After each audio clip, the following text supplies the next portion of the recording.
안녕하세요. 이슈 파이터 장진섭입니다. 여러분과 함께 우리 사회 이슈를 알아보고 그 이슈에 대해 심층적으로 분석해 주실 이슈 파이터를 초대하여 속속들이 알아보는 시간 이슈 파이터. 오늘의 이슈 파이터. 이번 주도 역시 나오셨습니다. 대전 최고의 미남 변호사 조성천 변호사님과 함께 하겠습니다. 안녕하세요. 네, 안녕하세요. 믿거나 말거나 대전 최고 미남 변호사 조성천입니다. 네, 구독자 여러분들께 인사 한번 하시죠. 어떤 인사를 하실지 굉장히 기대됩니다. 네, 요새 가을이니까 또 레트로 복고. 네네네. 복고니까 네, 대전의 4대 하천 말씀드리겠습니다.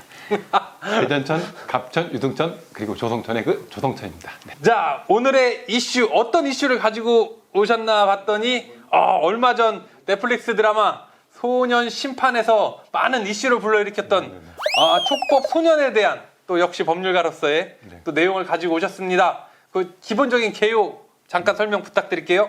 일단 촉법소년 그 얘기를 하려면은 2015년에 발생한 그 용인 아파트 벽돌 투척 사건이 있어요. 어떤 사건이었죠? 용인에 있는 한 아파트에서 초등학생 2명이 벽돌을 밑으로 던져서 고양이 집을 짓던 50대 여성이 사망한 사건입니다. 근데 초등학생이니까 당연히 만 14세가 안 됐고. 그 여성을 맞추기 위해 던졌나요? 그건 알 수 없죠. 그거는 알 수 없고. 그거는 이제 고의를 한 것인지 아니면 뭐 낙하 실험을 하려고 했다 이런 얘기도 있었는데. 그거는 이제 그 소년들의 변호 측에서 얘기를 했겠네요. 이 소년들이 당시 만 10세가 안 됐어요. 만 10세가 안 되면은 아예 어떤 처분도 받지 않기 때문에 그냥 그런 식으로 종결이 된 거고요. 어떠한 처벌도 안 받은 거죠? 만 10세가 안 되면 우리나라 법상 아무 처분도 안 받죠. 10세 그러니까 10세 이하는 어떠한 처분도 안 받고 지금 우리가 촉법 소년이라고 하는 소년원을 가는 나이는 만 10세 이상 14세. 그게 이제 소년법이 적용되는 나이라는 건가요? 네, 소년법이 적용된 나이가 이제 만 10세 이상부터. 그렇죠.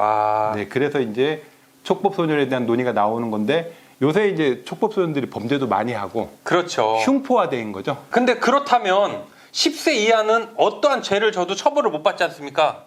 네네. 근데 그 어린 친구가 못을 들고 이렇게 지나가다가 정말 비싼 막 벤츠 막 BMW 이거를 막 이렇게 긁으면서 갔어요. 장난치느라고.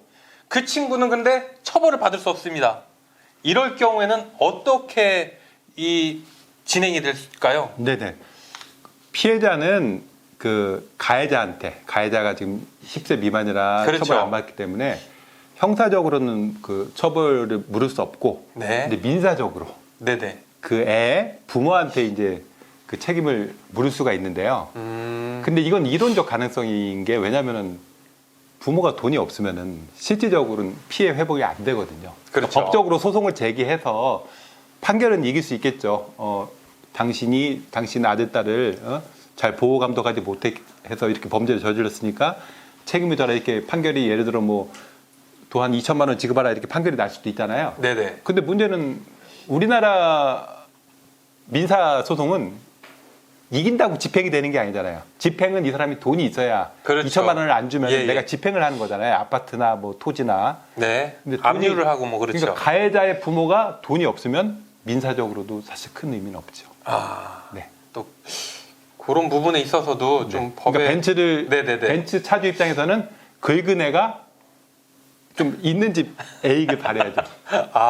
뭐 현실적으로 그렇습니다. 현실적으로. 그런 경우가 있네요. 네네. 자, 그럼 촉법 소년 어떤 내용인지는 알 것 같아요. 어떤 뜻인지. 그러니까 법에 접촉을 받는 법을 어긴 법에 저촉되는 행위를 한 10세 소년. 이상 14세 미만의 사람을 그 촉법 소년이 어떤 건지 네네. 좀 구체적인 내용 좀 설명 좀 해주시죠. 촉법 소년을 알려면 먼저 소년을 알아야 돼요. 그러니까 소년법이라는 게 있잖아요. 네. 일반 이제 그 성인들은 뭐 범행을 저지르고 가면은 일반 법원 가서 재판을 받는데 그렇죠. 형사 재판을 받고 만 19세 미만을 우리나라 법상 소년이라고 하는데요. 네. 이 소년은 처벌이 중요한 게 아니다. 교화가 중요하기 때문에 따로 재판을 받게 하는 거죠. 그래서 소년법을 만든 거죠. 소년법을 만들었는데 현재는 19세 미만입니다. 네네. 지금은 민법상 성인도 19세예요.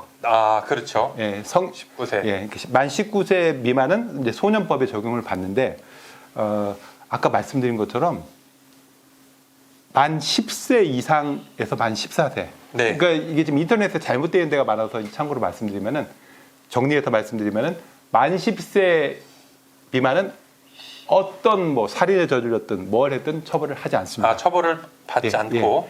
만 10세에서 14세가 촉법소년이라고 해서 여기는 형사처벌은 안 하고 소년법상의 보호처분을 하는 거죠. 보호처분. 네, 뭐 사회봉사명령을 시킨다거나 보호관찰 아니면 소년원 이런 게 보호처분인데요. 그리고 그러면 14세 이상부터 19세 여기는 보호처분할 수도 있고 일반 형사 재판도 받을 수 있고 성인처럼 성인 그 형사 재판도 받을 수 있고 이렇게 돼 있습니다.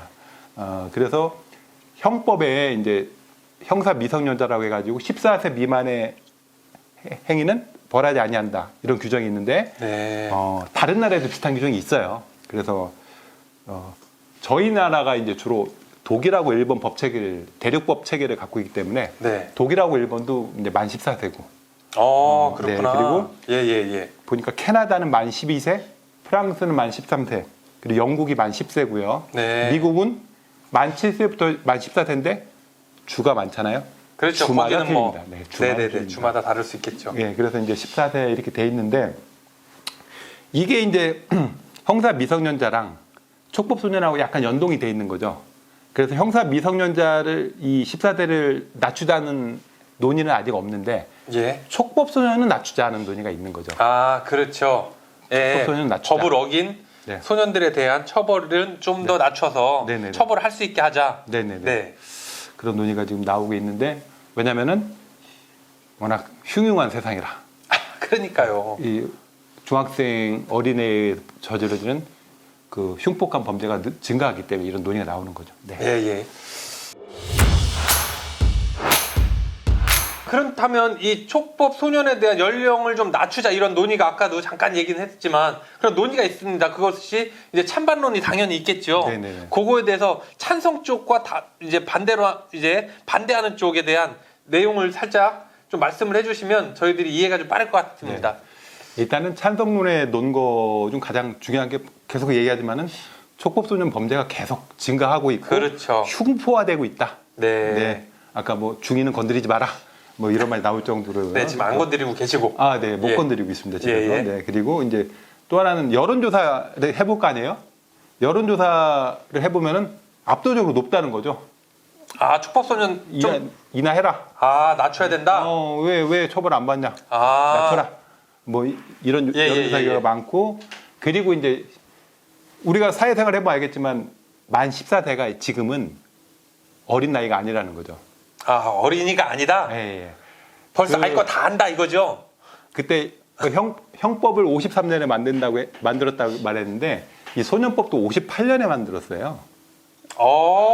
우리나라 대부분 가족상돌에 그게 53년이었는데 6.25 끝나고 이제 국가가 채비되면서 법을 만든 거니까. 소년법도 그때 만들어졌다. 그러면 거의 뭐 60, 70년 됐네요. 58년에 만들었으니까 이제 조금씩 내용을 바꿨습니다만 바꿔야 될 때 이제 14세냐 아니냐는 굉장히 중요한 거잖아요. 그럼요.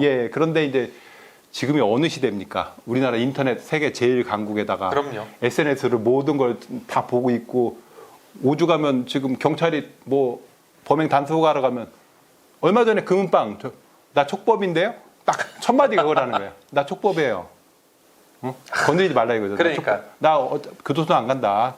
기껏 가야 그 소년원이다. 뭐 이렇게 하니까 만 14세는 더 이상 어린 나이가 아니다. 이제 그게 가장 강한. 근데 지금 국회에서도 이걸 좀 낮추자는 의견이 지배적인 걸로 저도 들었거든요. 일단 뭐 법안도 발의되고 했는데 지금 아직 그 구체적인 논의는 제가 볼 때는 일단은 법무부에서 이와 관련된 어떤 태스크포스나 이런 법안 처리 팀을 만들어서 공청회도 하고 막 해야 될 거 아니에요. 이게 얼마나 중요한 겁니까? 굉장히 중요한 거죠. 14세냐 아니냐고 굉장히 중요하기 때문에 좀 그런 절차를 갖춰야 되는데 아직까지 한 건 없잖아요. 아직은 진행이 안 되고 있다. 우리가 항상 지금까지 다뤘던 주제 뭐 친족 상도되고 뭐 아직까지는 논의가 없어요. 그냥 우리 이렇게 좀 밖에서 여의도 계신 분들은 이제 계속 싸우고 해야 되니까 시간이 없으니까 이제 이렇게 우리가 방송하거나 뭐 언론에서 이제 이렇게 떠들고 있는 거죠. 자, 그렇다면은 촉법소년 그 연령을 하향하는 것을 반대하는 사람들 내용은 뭔가요? 반대론의 가장 큰 근거는 그거예요. 처벌이 능사냐? 좀 교화시키고 좀 보호를 하자. 애들은 교화를 해야지 처벌한다고 이게 그렇죠. 없어지냐? 근데 제가 볼 때는 약간 너무 추상적이고 막연한 말이에요. 말은 누가 못합니까? 그렇죠. 처벌이 그렇죠. 능사냐 말은 못하는데 현실적으로 벌어지는데 어떻게 하냐 이걸 묻는데 그럼요. 처벌이 능사냐? 그러면 예를 들어 대안이 있어야 될 거 아니에요. 처벌이 능사가 아니고 교화를 해야 되는데 그러면 어떻게 교화할 겁니까 하면 또 구체적인 얘기는 없어요. 그냥 처벌이 능사는 아니다. 소년인데 보호해야 되지 않냐. 소년법을 왜 만들었냐. 성인하고 다르게 소년법을 만들 취지는 교화하려고 만든 거 아니냐. 근데 자꾸 낮추면 어떡하냐. 이렇게 되는 거고 또 하나의 이제 반대로 해서 그나마 얘기하는 게 소년원 보내면은 거기서 범죄 더 많이 배우고 온다.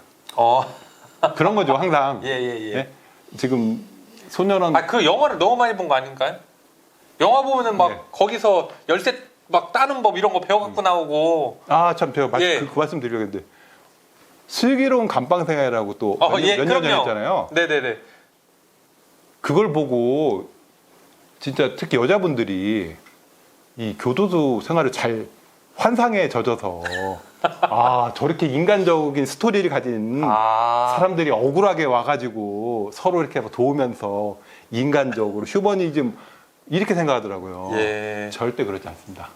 영화는 영화입니다. 그렇죠. 예. 어쨌든 이 촉법소년에 대한 내용이 이제 그 대통령 후보들의 공약에도 들어가는 있었어요. 뭐 하향하겠다. 저도 알기로는 뭐 양쪽 다 뭐 그런 내용은 있긴 했었는데 반대론도 있고 하니까 앞으로 어떻게 전개될지 조금 좀 지켜봐야 될 것 같네요. 지금 이 방송을 하는 이유가 논의를 시작하자는 거예요. 지금 우리나라는 맨날 이게 다 누가 해야 되는 문제입니까? 여의도에 계신 분들이 해야 되는데 지금 전혀 관심을 안 보이시니까 당장 그래서 나를 여의도로 빨리 보내줘라 지금 그런 말씀. 그런 거보다 일단은 관심을 촉구 관심을 촉구해야 되고 제 생각에는 이건 정답이 없는 거잖아요. 이거는 그럼요. 이거는 국민의 여론에 따라 바뀌는 정답이 없는데 초등학교를 이제 8살에 들어가잖아요. 한국 나이로. 그러면 8살부터 13살까지가 초등학생, 그리고 일반적으로 14살부터 16살이 중학생. 그렇죠. 17살부터 19살까지가 고등학생이니까. 근데 이건 지금 우리가 얘기하는 건 만이잖아요. 만으로 하는 거니까 제 판단에는 만 13세가 어떤가. 물론 이제 공청회고 이런 여러 가지. 만 13세? 지금 만 13세인데? 만 12세 안이 있고 만 13세 안이 있는데 만 12세면은 초등학생도 처벌이 될 수가 있거든요. 들어가는. 좀 한 살 먼저 들어가는 사람도 있잖아요. 그렇죠. 근데 초등학교까지는 좀 형사 미성년자 연령을 낮추긴 그렇고. 만 13세. 그것은 우리 조동천 변호사님의 개인 의견이신 거잖아요. 네, 개인 의견. 그러니까 만 12세까지는 그렇고 만 13세 정도가 어떤가 하는데 이거는 아까 말씀인 것처럼 국민 여론조사도 해야 되고 공청회도 하고 여러 가지 입법 절차를 거친 다음에 이제 해야 되는데. 하루 빨리 그래도 논의를 빨리 시작하자. 논의를 시작해보자. 이렇게 해야 될 것 같습니다. 오늘 아주 또 알찬 내용을 가지고 함께 했습니다. 촉법소년 연령 하향해야 될까 말아야 될까. 지금 드라마, 영화 그리고 대통령 공약에까지 들어간 내용입니다. 이 내용들이 빨리 논의가 돼서 어떠한 방식으로든 우리 촉법소년들에 대한 문제의식을 빨리 이 사회가 잘 받아들이기를 바라는 마음입니다. 자, 오늘은 이상으로 마무리하고요. 다음엔 더욱더 새롭고 알찬 이슈로 여러분과 함께 하도록 하겠습니다. 좋아요, 댓글 꼭 부탁드리고요. 끝까지 함께 해주신 여러분 감사합니다. 이슈 파이터!